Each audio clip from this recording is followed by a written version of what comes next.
Très bien. Alors, Monsieur Razi Hamadi, mis en cause par moi-même au début de cette réunion. De votre part, on ne peut pas, Monsieur le Président.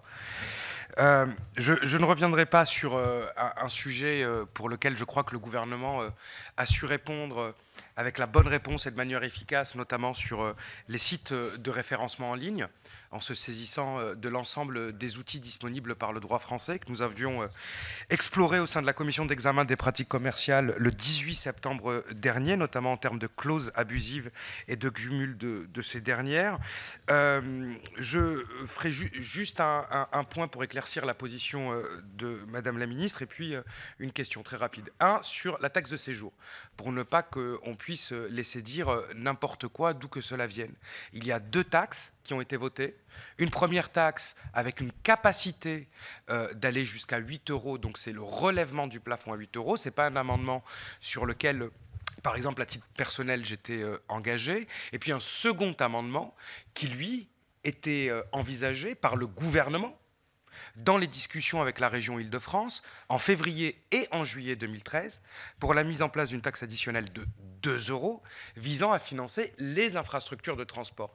L'idée était évoquée la première fois, je réponds, si vous pouvez me permettre, en tout cas j'illustre ce que pouvait dire M. Fasquelle, a été évoqué la première fois par M. Carrez, l'actuel président de la Commission des finances, pour financer les infrastructures, et c'est à l'unanimité que cet amendement a été voté en séance. Donc, dans nos débats, bien faire le distinguo entre les deux taxes, entre les deux fiscalités, parce qu'on ne parle véritablement pas de la même chose, d'autant que les infrastructures de transport participent aussi de l'attractivité du territoire et de la capacité à attirer des touristes, tout en disant que aussi dans beaucoup de capitales européennes, au jour où nous parlons, les taxes de séjour sont supérieures à ce que nous pouvons avoir. Ma question, enfin pour finir, et qui n'a rien à voir, c'est pouvez-vous nous dire où en est l'évolution de la décision européenne visant au paiement de la TVA sur le pays de consommation à partir du 1er janvier 2015, qui est quelque chose d'essentiel, notamment dans le domaine du tourisme et pour le référencement en ligne. Et puis deuxième chose, vous avez intégré l'audiovisuel à votre stratégie de reconquête d'une balance de commercial positive pour la France. C'est heureux, c'est une très bonne chose.